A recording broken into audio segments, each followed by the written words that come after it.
morning, everybody. This is so exciting. Today we are going to do a wonderful interview with Dr. Stelios Grigorakis and Dr. Sabine Wünschmann, who you know and love so much.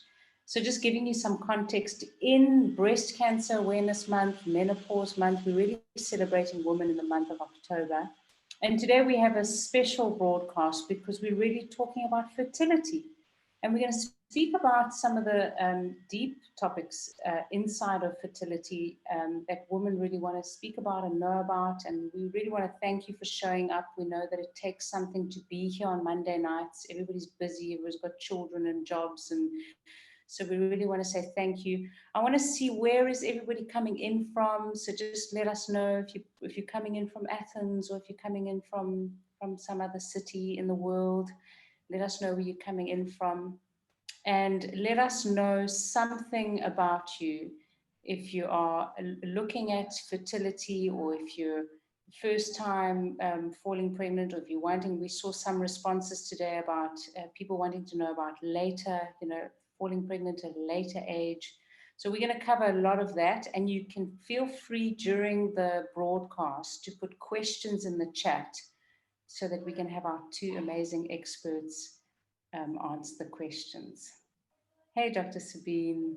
Hello, Carnelli. Good evening. Hello, Dr. Stelios. Hello, everybody.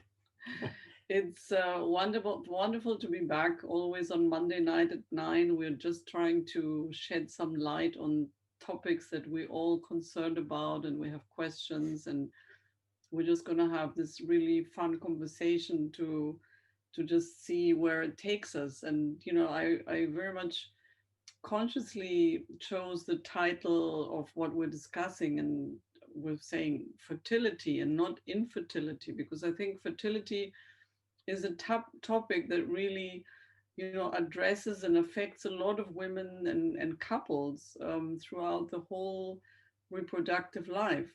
Fertility is is the state of the body that you can actually conceive, so which means that you have regular cycles, that you're producing an egg every month when you ovulate, and then when subsequently fertilization appears, implantation happens. So this is really the beautiful and magic that we have been given by nature, which is called fertility. So this is a time in our life where the state of our well-being and the state of our health is of very much importance, because let me remind you one little thing, ladies and gentlemen.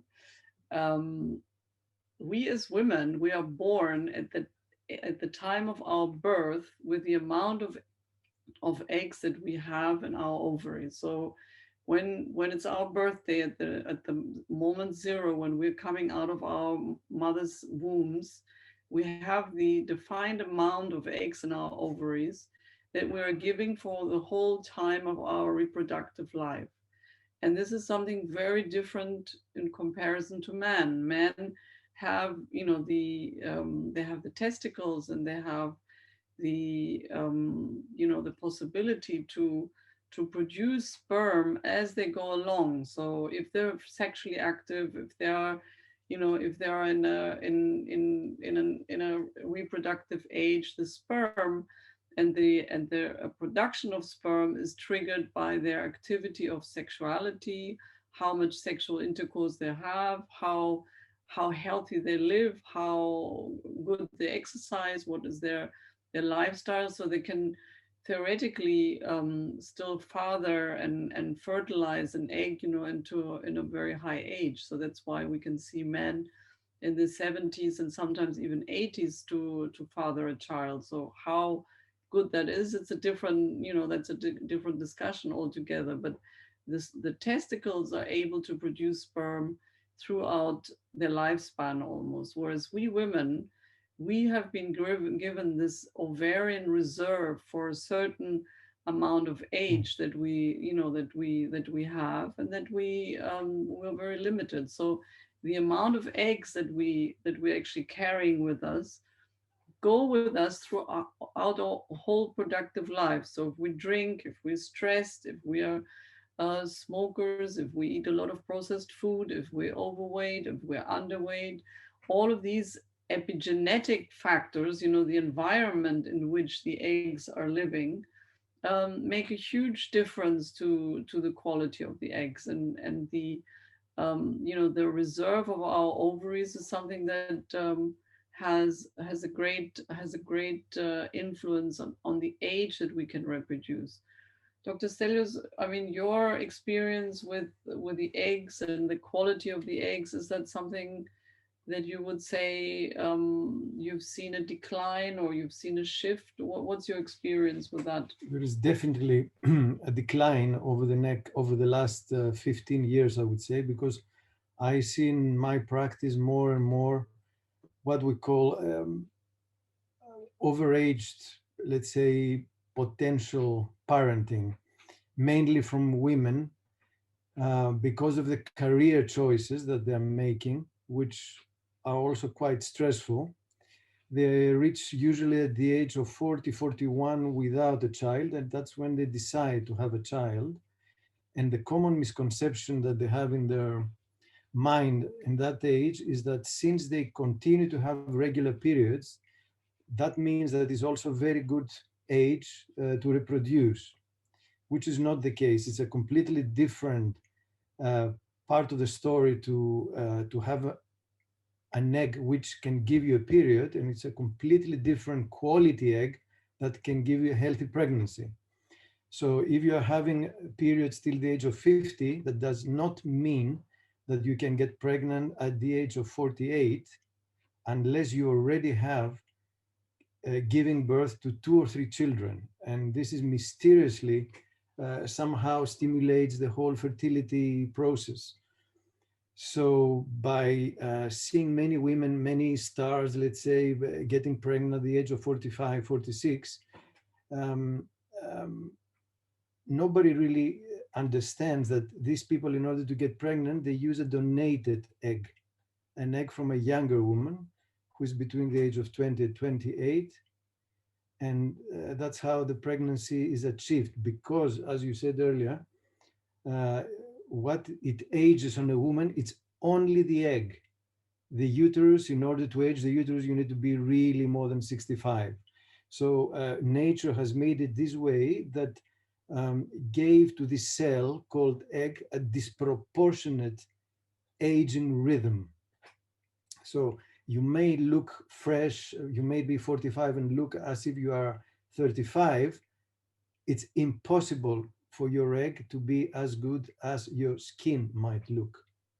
But that is really something that we have been blessed, and we've been very fortunate to live in a time and in a time span that longevity is really something that humanity has achieved. And we have such Yeah. a prolonged lifespan with an enormous shift of activities in our life towards a later stage of our life. And that's exactly where these two given facts clash. You have your ovarian reserve that you've been given at the time of your birth of a woman, and then you take your eggs through your teenagehood, through your young adulthood, and then when you try to conceive, because you have completed your career, as you Yeah. say, you have completed your life choices, and you live with a partner that you finally found and that you could settle to have a baby. You find yourself in the position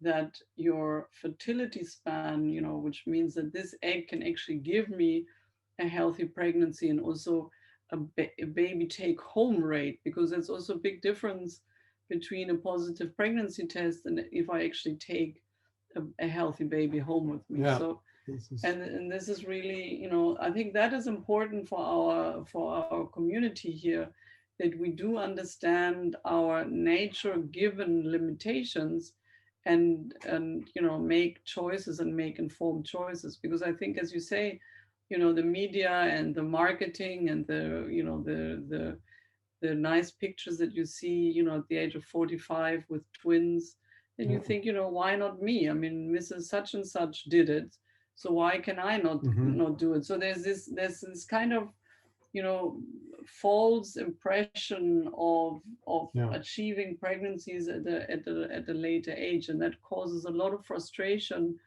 and a lot of disappointment to women, because it's basically also in a way an indirect misinformation. You do not realize that you're actually getting to the end of your ovarian reserve. There's a hormone that you can actually measure in the bloodstream, which is called AMH, the Anti-Mullerian hormone, that really gives you an insight in your ovarian reserve. And then you can see, you can do a little bit of a a checkup for yourself to see, where do I stand, what is my AMH, how does my ovaries look in the ultrasound, right? I mean, for Yeah. you as an extremely experienced in fertility or fertility specialist, I mean, the moment you see the ultrasound, what do you see? We see the little follicles, which are like black circles within the ovary. And in order to have good quality ovaries capable to give you pregnancy, you need to have at least 7 of these small circles called eggs by most people per ovary. And this is really corresponds to an AMH, anti-Mullerian hormone, of at least 1.5 to 2 nanograms per ml. If the more the AMH drops less than 1, the lesser become the chances of fertility. I would like to say at this point that my observations over the 25 years that I'm doing this job are that the women are really destroying, in a way, if I can say that, the quality of their eggs by a few things that I have observed to be really consistent between almost 85% of the women. And this is number one is stressful jobs, being executives, being lawyers, doctors, in the advertising business,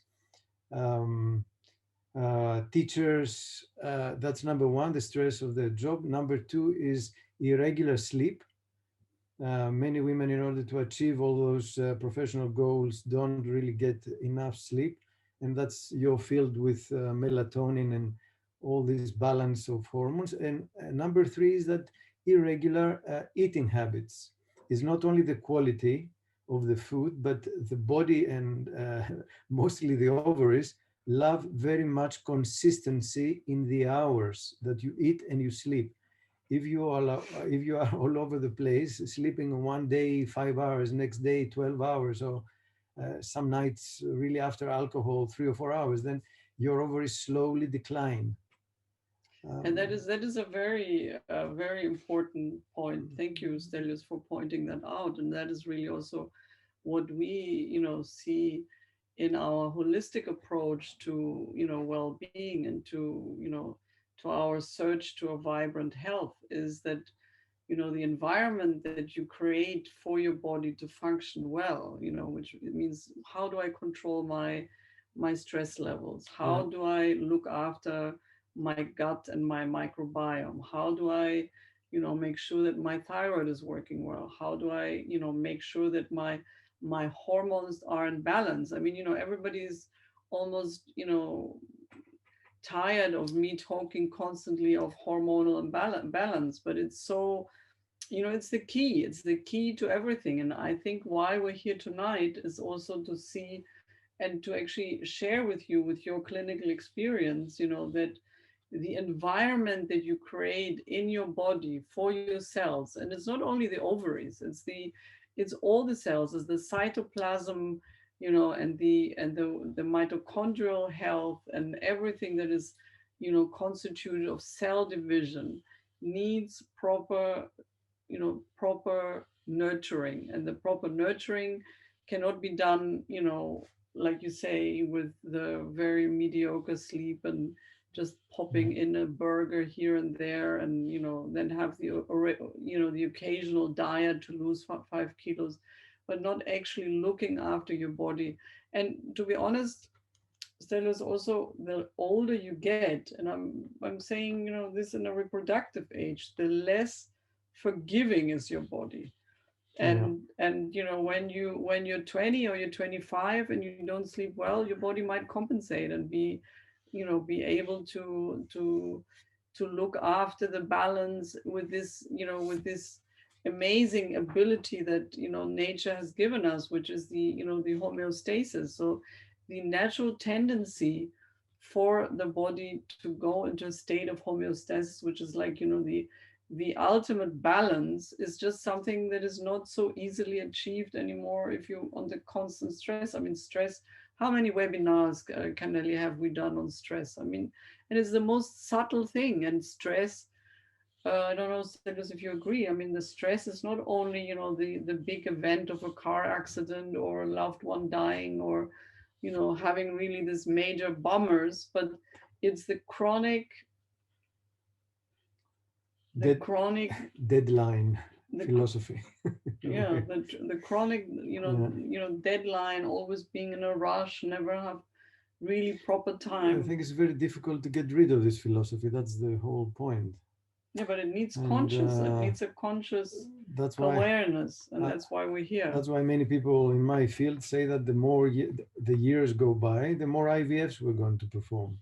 So in a way, in 100 years, humanity is going to reproduce through in vitro fertilization, which is a shame in a way, or at least the Europe and North America. Because the best laboratory in, you know, in the world is our body. If we look after it, I mean, we've seen it many times, Stelios. If we give, you know, the women a course of, you know, 3-4 months with balancing them out, with giving them the right nutrients for the cells, with checking out what's missing here and there, with, you know, they very often conceive naturally, and you can actually, you know, bypass the IVF. It's a matter of priorities, I believe. I mean, to live a healthy lifestyle, to decide to have children a little bit earlier than what is en vogue at the moment, which is the age of 40. For example, Greek women, I mean, they don't like the pill, the contraceptive pill, and as a result, they have abortions more than, let's say, any other country. This is also bad because they destroy to a considerable degree the inside of the uterus. But let's take the other solution, that I don't want to have an abortion, therefore I'm going on the contraceptive pill, which is also bad, contains very chemical, especially progestogen, the contraceptive pill. If you take the contraceptive pills are made to be taken for short periods of time. If you're a girl of 16, 17, you start your sexual life, you're supposed to be pregnant in 10 years time at the latest. And that's how the pill was made, because at the time that the pill was constructed, people are getting pregnant at the age of 25 to the age of 27, 29. Now that everybody wants to get pregnant at the age of 36, 37, 38, what are they going to do? Either they're going to risk to get pregnant and have an abortion with whatever psychological and bodily cost that mean, or they're going to have to take the pill for a huge amount of years, which really puts their hormones to sleep. Their own hormones. Yeah, their own hormones. The more you take the pill, of course, the axis between the hypophysis and the ovary hibernates, and then it's extremely difficult to wake the ovaries up. And at least 30 to 40% of these women find themselves with non-wakeable ovaries, and they recourse to the solution of egg donation. The ovaries never wake up because of the exposure of the chemical estrogens, which were not really constructed to be taken for so long. So we have a problem as a society in general. Whatever we do, there's always a risk. But this is, you know, this is beautiful that you are shining light. And just because why we even do these Facebook Lives is also because you're shining light into some consciousness that needs to just kind of like, oh, that's great awareness. I don't think people actually, or women are actually informed when they go onto the pill that, hang on, this is just a short-term solution. This is not for the next 20 years. Or when they're putting young girls on the pill because of acne, and then there's no expiry date to when that pill, Exactly. Yeah. you know, and what you said before about stress being the number one, you know, issue with fertility issues. The second thing is to have some consistency. And somewhere I read something like, you know, your ovaries and your adrenal system, it's like a priest. It wants it's not forgiving. It wants consistency. Same time to eat, same time to sleep every day. It needs like a very good, stable, you know, with sleeping and with food and good quality food, obviously. But this is wonderful that you're bringing this up and sharing this knowledge and the risks of taking the pill, because I think we've become a society of like quick, instant, take this pill, carry on. They don't think about it, and until such time as now we're ready to have a baby. And then the whole problem circle starts, and you know, even more drugs are needed, etc.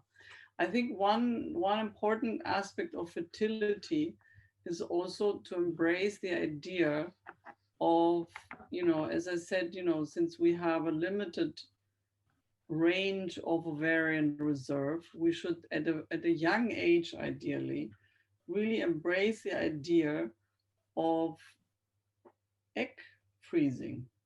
Yeah, I mean the whole because here in the Mediterranean area, I think, you know, to freeze your eggs always associated with, ah, the poor woman, she doesn't have a man and she cannot really do otherwise, and you know, she's like a little bit, you know, the poor, you know, left out of you know, of the reign of happiness. And I think it's really wrong. I think the outlook of egg freezing means that you want to have options, you want to have, you know, a little backup plan, because you don't know what awaits you, you don't know what might, isn't it? What would you say your experience is that women are younger and younger doing it, or it still has the stigma? For a very good reason. No, in Greece it still has a little bit the stigma of not being capable of finding a partner. But I see many younger mothers pushing their daughters now, almost at the age of 29, 30, to really freeze their eggs, because, and the whole story of egg freezing has gained grounds recently over the last 5 years because of the advance in the culture media. The quality of the culture media is much better now, and the chance of getting a very good quality egg once we thaw them is extremely high. More than 85% of the eggs survive, and the ones that they survive, they're exactly the same. They have exactly the quality of the fresh. And of course, if you freeze your egg at the age of 29, you have a 17% chance of miscarriage only. Whereas if you freeze your egg at the age of 39, you have a 35 to 40% chance of miscarriage. If you freeze at the age of 25 or 29, let's say, you have a 65 to 70% chance of getting a pregnancy, no matter what your age will be at the moment when you're going to wish to have those eggs replaced back to you. So the chances of getting pregnant depends only on the age of the egg. On the age of the egg. So if the egg is 25 years old and gets used at the age of 42, the risk of that pregnancy is the 25-year-old. Is the 25-year-old. That's very important. And exactly. And the chance of getting a miscarriage after that, which is not negligible. There is never zero on a woman. I mean, the least chance of miscarriages at the age of, let's say, 19, and still then 15%. At the age of 48 is 98%. So nature has made us this way. God knows why. Probably not to overpopulate the planet. No, but I mean, if you, yeah, but you know, I think we need to embrace this idea of, you know, having options for you as a woman. You know, that you, even if you know, let's say I freeze my eggs at the age of 30 or 25, which is some number of women increasingly doing that, which I find really modern and looking forward and being really well informed and everything. Yeah. And then if you might meet your man, have a baby naturally, And then you can use these young eggs as a backup for later when you want to have a second baby, because the way we go, maternity and this whole concept of becoming a mother and having a pregnancy is getting so much later, so that you even later for the second round, for the second baby, so you can even use it for them. So I think it's a very good backup plan, and I would really encourage very much so, to entertain the idea of egg freezing and not being afraid of the stigmatization and any kind of hidden agendas that might lurk in your subconsciousness, because it is really like taking a little health insurance for your fertility if you do that, right? I always say to the patients that this is the best gift that they can give to themselves. Instead of buying something, they should really freeze their eggs, because the one day will come when this will pay back, and the gift is going to be huge. In order to have, of course, just to clarify to the audience, that in order to have your eggs frozen, you need to have some FSH injections, which are not many. There are only 3 injections, which you receive between days 2 and 9 of your cycle, in order to stimulate the ovary to produce not only the one egg of the natural cycle, but to produce at least 10 to 15 eggs. This is hypophyseal hormone. It's not really a hormone. It's called a follicle stimulating hormone, and stimulates the ovaries to produce more eggs. Another common misconception, many women think that the natural egg is better than the egg produced by this medication. It has been proven for many years that the eggs are all the same. If they come through the natural process or through the pharmacological process, they are all of the same quality. They're just more when we give drugs, and they're less when we don't. That's also another point. So let's really encourage to look at the option of egg freezing or cryopreservation, like we say. It's very important. That would really lift a lot of heaviness from our shoulders also as gynecologists, because can you imagine that a woman comes to you at the age of 45 and says, "Doctor, I want to get pregnant, but I have 12 eggs frozen at the age of 32, let's say 33. My job is extremely easy. I will do a few transvaginal scans on her, monitoring her natural ovulation. The moment that she ovulates, I will thaw, let's say 3 eggs, fertilize them, and 5 days later, after her natural ovulation, I'm going to put back into her uterus 1 or 2 of the best embryos that I have been produced from these thawed eggs." So she wouldn't even need to take drugs. At that stage, she doesn't even need to take drugs. So you take drugs only once to really produce the eggs, but to have them replaced, these are usually replaced in natural cycles, 5 days after ovulation.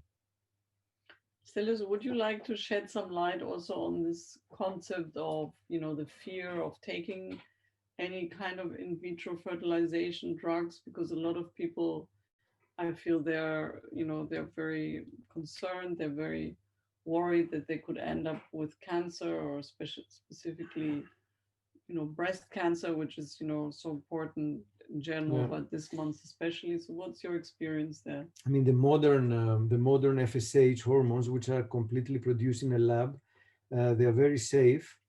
And my feeling is maybe the cancer risk got increased to those women that they are now 58 to 65, because in the older days of the IVF, the drugs were completely different. They were urinary products from European nuns, because this FSH is found in the urine of menopausal women. So the companies were going around monasteries, and the monasteries had huge tanks of urine from the nuns. And Merck and many other American and European companies were paying them a lot of money in order to get this urine. They were centrifuging and making a lot of preparation in this urine, and they were extracting the useful hormones FSH and LH. And in those years, IVF, the success rates that were giving to women less than 35 years old were only 28 to 32%. So many women in those years, late 80s until late 90s, had more than 10, even 15 IVFs. So of course, if you misuse, let's say, a product, but they were victims of the time, I would say, because nobody then had related this to a slight increase in breast cancer. Of course, by producing too many eggs, the cancerous hormone is not the injections that they were having, but it was the estrogen that the eggs are producing. So the more eggs you are producing, your body is exposed to more estrogens, and your poor breasts, of course, one day they might decide to produce a cancer a little bit more often than as if you're producing one egg every month. What about the risk of ovarian cancer, which was ovarian cancer, which is also in the literature?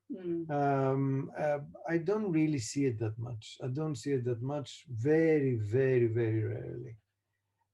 I also believe it was due to the old-fashioned drugs that they were used. Can you imagine that IVF started in 1978? So after all those years, now we're giving success rates to 39 years old with their own eggs. We give them success rate of between 55 and 62%. One thing which was unimaginable back in 94, 95 when we were doing this IVF. Louise Brown, how old is she now? 42. She was born in 78. 1978. The first baby. So 42 years old. English, yeah. She was born after, at that moment, they had no proper medication for IVF, so we're doing only natural eggs. And her mother, I think she needed 28 or 30 egg collections in order to get the right egg, which got fertilized in the lab and then replaced back in the uterus and finally got pregnant. So after 30 natural egg collections. Oh. But so what sort of advice? I mean, yes, we want to encourage women, especially that are trying to fall pregnant earlier in life, to make sure that you start being honorable around your sleep, your stress levels, your consistency with eating. Is there something else that you would like to say to these women, especially the ones that are struggling to fall pregnant? Is there something else that you've seen over the last 20 years that makes a big impact? I would say younger couples are having less sexual intercourse, definitely. Yeah, but because they're not young couples, maybe that's the reason, because we call them young couples, but they're young couples by today's standards, let's say. Yeah, but what we see, what I see from the holistic point of view is that we really see that, the low sex drive is really also one of the big features of hormonal imbalance, and if you have a very stressful life, you're chronically fatigued, you're estrogen dominant, your liver is sluggish, you're breaking down the wrong pathways, your hormones, naturally, the hormones that drive the sex drive, they're low. So, with the sugar tsunamis that, people have, it doesn't matter. I just have a little bit of profiterol, and, they think there's nothing wrong with it, but what they're actually doing to their pancreas, what they're doing to their gallbladder, to their, microbiome, and, the havoc that it causes for the next 3 days, nobody really thinks about it. So I think, the low, I mean, sometimes I'm shocked, when Stelios says that, couples rather have IVF than having sex, right? Yeah, maybe because they get disappointed very quickly. Also, after everybody expects to get pregnant after the first 2-3 months, nature gives you only 30% chance per month. And at the age of the first year, 85 of these couples should have conceived. Also, at this stage, I would like to make a point that over-exercising for a woman is also not very good, because this increases the testosterone levels, which counteract the estrogen that every woman needs. So not to get everything in moderation. as we say. Well, this is an important part, right? Also because it raises oxidative stress, which no one's also speaking about. That if you go run a marathon and then your body can't recover fast enough. That's a fantastic point. Would you like to say something about the DFI, about the sperm quality in general? Is there a decline? Do you see that there is a decline in sperm? I mean, we have discussed this thing many times. The initiation of this decline in sperm happened in America through the spraying of the cultivation of corn, I think that was, or potatoes, with these very toxic sprays from the planes. The plane goes by, sprays all these cultures, and this creates the pesticides, which once they are consumed by humans, they are transformed into estrogen in our body. And this creates this, what do you call this, the estrogen dominance and the blockage of in the females, but also a huge counteraction of the normal male hormone, the testosterone. We've seen that there was this extremely shocking incidents with the crocodiles in the swamps of Florida. Yeah, Florida. They saw, that suddenly there were no crocodiles babies being born. So there was a huge decline in the population of crocodiles. So they went out and examined the crocodiles. And what did they find, Stelios? Most of the crocodiles had double genitals, female and male at the same time. So they were hermaphrodites. Unfortunately, these pesticides have been used so widely all over the world now, in France, in many countries. Now, of course, the awareness is high, but the waters of the earth have been contaminated. And it's very difficult, plus with all this food that has been genetically modified, this is also not very good for the balance of the hormones on a man. And we see a lot of men now that they have high abnormal forms. The male sperm is normal to be up to 65 abnormal, but not up to 98% abnormal, like I see in Athens, for example. It's very rare to see a sperm which is, let's say, 90% abnormal, which if I would see a sperm like that, I would consider it very, very good. 90%. I'm used to seeing 98%, 99% abnormal. And abnormals, just to clarify, doesn't mean that the DNA of the sperm is abnormal, but it's the shape of the sperm. It's the head, the tail, the way the sperm can move forward and actually invade an egg is very much depending on the shape and the anatomy of the sperm. It doesn't mean that the DNA material. We don't know really. They are definitely not all of them are abnormal, but having take into the account that many of the normal sperms have also do also have a defective DNA, and this is the DFI. The DFI fractional index, which determines which ones of your normal sperm are actually contain normal DNA. There are many factors on the sperm which really make conception difficult at the time. Is also the free radicals. This is the new trend. Now we see extremely nice sperm counts with, let's say, not very bad abnormal forms, but they cannot fertilize because there are invisible free radicals around. And there is a machine now, the Myoxis machine, which measures them. And we give them very potent antioxidants, and within 3 months, the sperm is better. An interesting point is that once a man takes whatever vitamin we think that is going to improve his sperm, this procedure will take at least 72 days for the sperm to improve.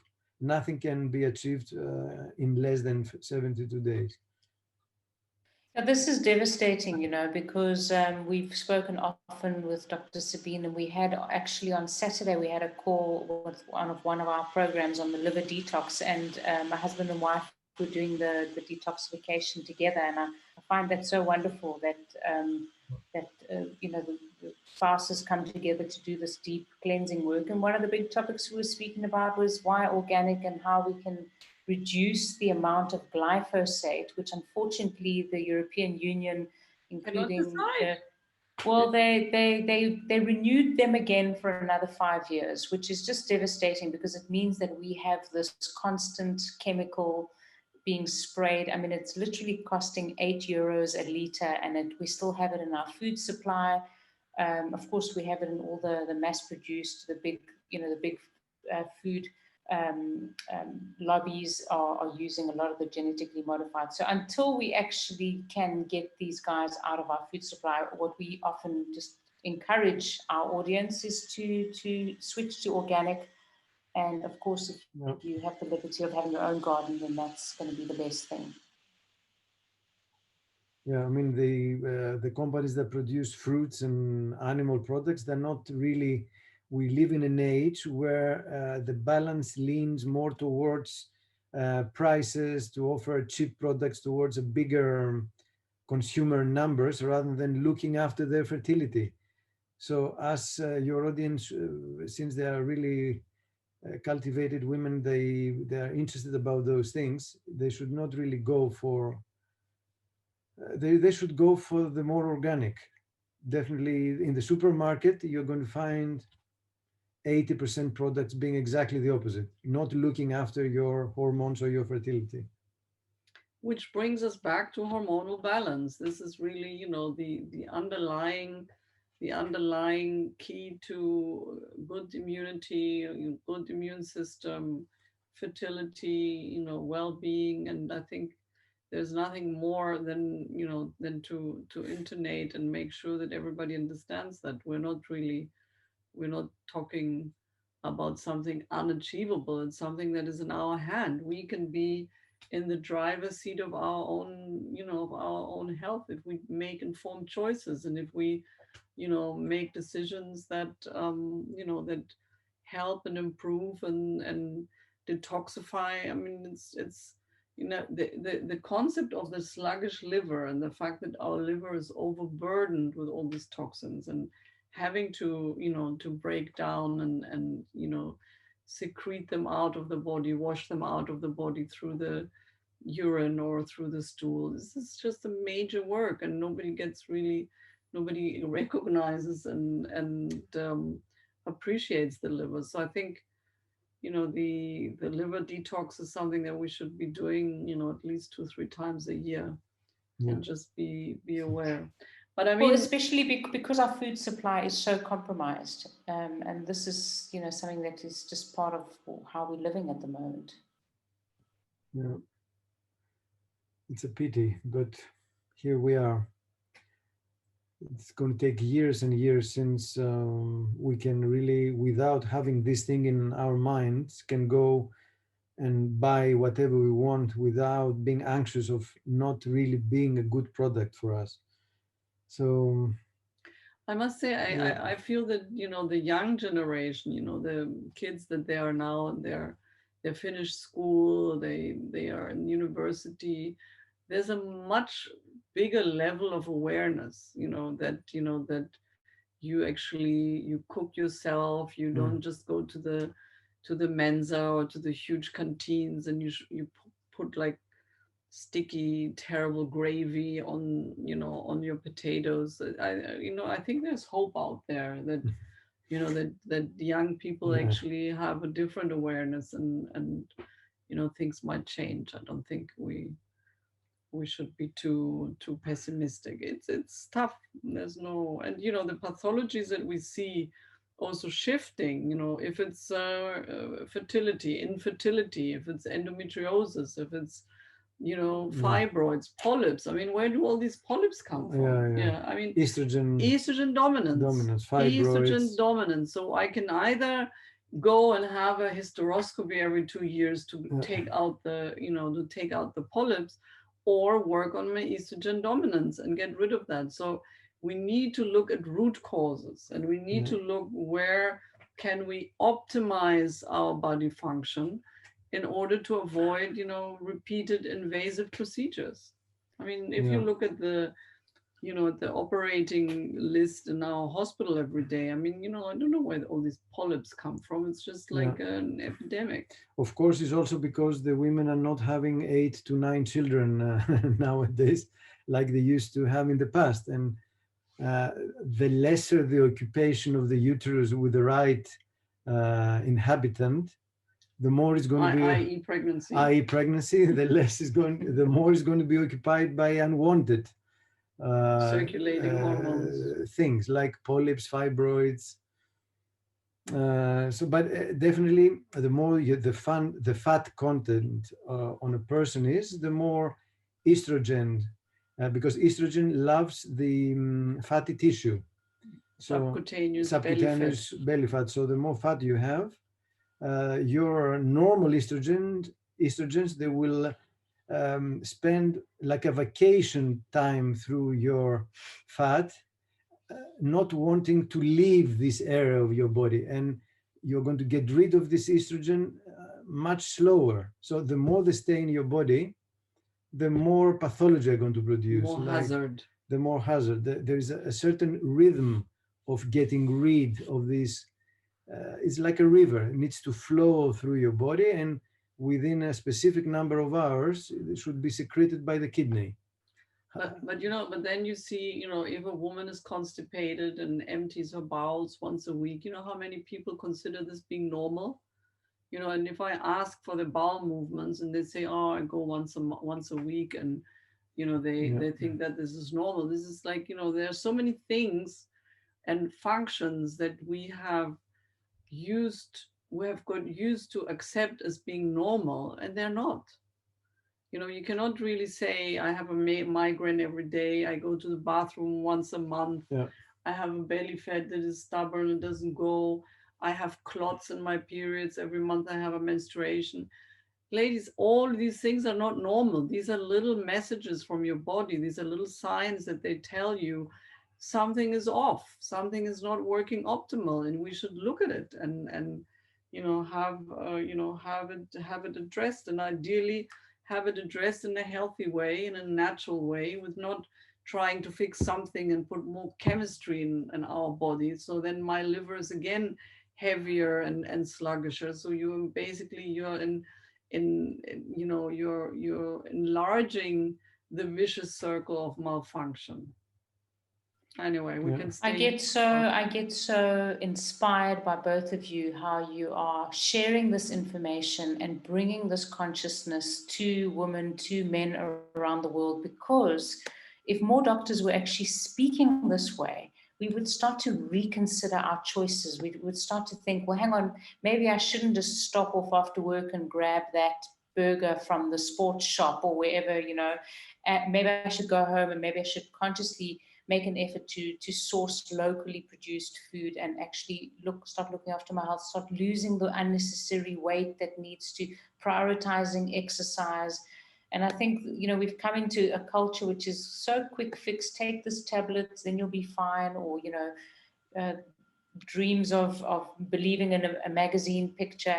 And you guys are just so wonderfully just sharing this information, which is not known to a lot of people. So we have a couple of questions in the chat. Okay, so Joe, hi. Apart from the usual sperm test available, are there other more advanced tests available to identify if there are problems with sperm? I mean, the culture, except the sperm count, is the culture of the sperm in order to find if the man has mycoplasma, chlamydia, ureoplasma, bacterial. But this can be done, the only reliable ones are the ones done with PCR, polymerase chain reaction, not with normal cultures. Many labs do them at the moment. The fragmentation rate, the so-called DFI, and the meiosis test, which is the free radical. These are the tests that a man should have, nothing else really. It's very easy on a man. And also, if his count is extremely low, less than 10 million, definitely he should have a karyotype. He should have the cystic fibrosis genetic test, And also he should have what we call the Y chromosome studies, which can be done at the same time as he does his karyotype to see if he has any genetic anomaly in this particular chromosome, the Y chromosome. So this covers basically all the Possible abnormalities. all the possible abnormalities on a man. If the man is, let's say, only has a very low sperm count, that obviously this thing cannot be corrected. Counts less than 10 million, usually that's how they are. They cannot, no matter how many vitamins you take, you're always going to have a sperm like this. The sperm fluctuates. If you have one day you might have 8 million, next day you might have 12 million, but you're never going to have more than 20 million. If a man has a 3 million, one day can have 1 million, next day can have 5 million. That's also a common misconception. Why one lab found me 2 million and the other one 4? Sperm count is like blood pressure, it doesn't remain steady every day. It can be improved as far as the free radicals and the abnormal forms, but very rarely can be improved in numbers. Also increased heat due to Heat. to increase heat due to varicosities. What do you call this? You have Varicocele. You have varicoceles, which are like Yeah. the relaxation of the veins in the epididymis, which is actually the structure that is on top of the testicles, where the sperm is, once it's produced, it's actually stored there. So if you have varicose veins there, and that means that you have an increased temperature in that area, you would actually, would end up with sperm that is exposed to more heat and increases their abnormal forms. Correct? Yeah, correct. Sedentary life, sedentary professions like driver, office employee that stays in Seated. Seated, yeah, for many hours. All these are. Well, what about something we haven't spoken about? What about when you're flying around a lot? Some of these executives that are always in airplanes and. Yeah, this is very bad for the women's cycle. This is one of the commonest reasons to have disturbed cycles, even though this is not such a serious problem because it can easily be corrected. Doesn't burn your ovaries unless you do it for 20 years, of course. But if you do it for 2, 3, 4 years, it's not such a serious problem. But the women should expect irregularities in their cycles, having every 45 days or every 15 days or every 20 days. Because this messes up with what we call in medicine diurnal rhythm. Every hormone in the body is secreted like if you have seen the earthquake prediction machine that goes up and down every minute. So even if within the 24 hours there are thousands of fluctuations of these hormones. So can you imagine if you fly 10 hours flight and then you land in a completely different zone, how much all this rhythm is going to be affected? Yeah, we have another question here from Maria. Good evening. What about endometriosis? Is it possible to get pregnant when you have this problem? Is there any alternative solution to the problem apart from antibiotics? I'm very careful with diet and running a very healthy lifestyle, but the problem seems to insist. I mean, endometriosis is not the cure that you take an antibiotic. I mean, for sure, the endometriotic lesions, they cause some degree of chronic inflammation, but not an inflammation that is equals an acute infection, and you would take an antibiotics and then your infection goes away. So you would need to really, go on a very anti-inflammatory diet and do a lot of fasting, look after your estrogen dominance, etc. But of course, depending on the degree of she's actually correcting it as endometritis and not endometriosis. Okay, okay, endometritis. all right. Yeah. This is one of the non-hormonal causes of subfertility. I'm handing over to Stelios. Yeah, this can be corrected. Can be corrected with 3 to 4 weeks of specific antibiotics. And then definitely you need a hysteroscopy, so to put a telescope through the vagina into the uterus to really see that the endometritis has gone away. And in order, of course, to diagnose endometritis, can only be diagnosed with a hysteroscopy and a little biopsy of the endometrium. Now they tend to, this endometritis tends to be overdiagnosed now by having simple cervical cultures. Of course, every cervical culture will have microbes. We live with the microbes. Doesn't mean that those microbes have attacked your endometrium and have caused endometritis. So unless a hysteroscopy really shows this abnormal vascularity of the endometrium, we cannot really say that you have endometritis just by assuming that because of a vaginal or cervical culture. And then Yota also asks about PCOS and fertility. Oh, PCOS, huh? PCOS, I mean, you can start by PCOS is not a disease, it's a Mediterranean gene. It's a type of ovaries, doesn't mean cysts, means many eggs. And the old gynecologists, they didn't know that those too many eggs that they were seeing in these very old ultrasound machines were really eggs. They call them cysts. So the women, most of the women believe that polycystic means many cysts in the ovaries. Doesn't mean that, means a specific type of ovary which contains many small follicles, many more than normal, and has a high testosterone level, a very high LH from the hypophysis, and also it produces subfertility because of this hormonal imbalance that creates the ovary 1 month ovulates instead of day 14 on day 25, next month on day 31. So the cycles of these women vary. And because there is a relationship between this ovary and the pancreas, most of the women that have polycystic ovaries are slightly or more so overweight and have insulin resistance.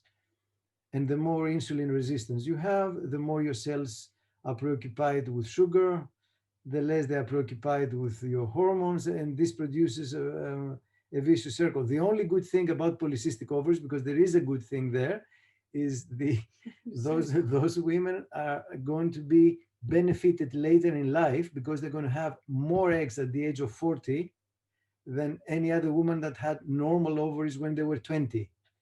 So there is one good thing, but I would say they need to achieve the ideal body weight, which can be achieved only by mainly losing weight and stabilizing their weight. And balancing your hormones. And of course, in order to get that, you need to balance your hormone with eating specific things, which, I mean, it's a whole story now. It's very difficult to say all this, but you need to eat very little quantity, very often during the day. But I'm sorry to say that it seems for those women, a little bit of animal protein, of course, without fat, can be beneficial. And in order for those ovaries to get rid of this carbohydrate blockage that they have. So, but it can be. It can. I mean, we had 2 or 3 ladies in this year that they actually just through the Hormone Harmony program, they actually conceived. You know, they got rid of their insulin resistance. Took about 3 months. Yeah. You know, in the Mediterranean area, you know, the usual thing is, you have polycystic, you need to take the pill because this is the treatment. You know, take the contraceptive pill and all is going to be fine. And that's definitely not the case. So we're going to, you know, but the polycystic ovaries, they need to nurture their ovaries much more conscious and really, you know, make sure that the receptor communication between brain, hypophysis and ovaries is optimized. And there are a lot of things you can be done. So don't be scared when you get diagnosed with it. Yeah, yeah, it's not such a big thing. 80% of Mediterranean women, North African, Italian, south of France, Spanish, they all have a type of polycystic ovaries, depending on the degree. There are 3 degrees. Many have polycystic ovaries and they are thin. So it's not a prerequisite to have increased fat in your body. Yeah. Well, we're going to circle back because it's time now, but we're going to circle back to some of the questions. You can, if you're watching the replay, you can definitely ask a couple of questions and we'll see if we can get Dr. Stelios's attention again to answer some of the questions. Yeah, and if you want to say anything for closing. I think we can go on forever because it's really a very hot topic, and I think the most important thing is to embrace the idea of making informed choices, you know, have the right information available, and, you know, look after your fertility. And thank you very much for your. Thank you very much for having me. It was a pleasure for me to at least explain some common misconceptions. Thank you. Very okay. Bye-bye. Thank you. Good evening, everybody. Yeah, and just let us know, put your questions in the chat. We are going to continue back here every Monday night at 9 o'clock with lovely topics, and we are going to see if Dr. Stelios will join us again, because that was a lot of fun. And thank you so much. I mean, just the light that you shared. These are concepts that I'm sure many people haven't even heard of before. So if we get more people speaking about these topics, then hopefully we will create some change, you know, and that's really what we're wanting to achieve. Good night, everybody. Thank you so much. Be safe, be well. Bye-bye. Good night.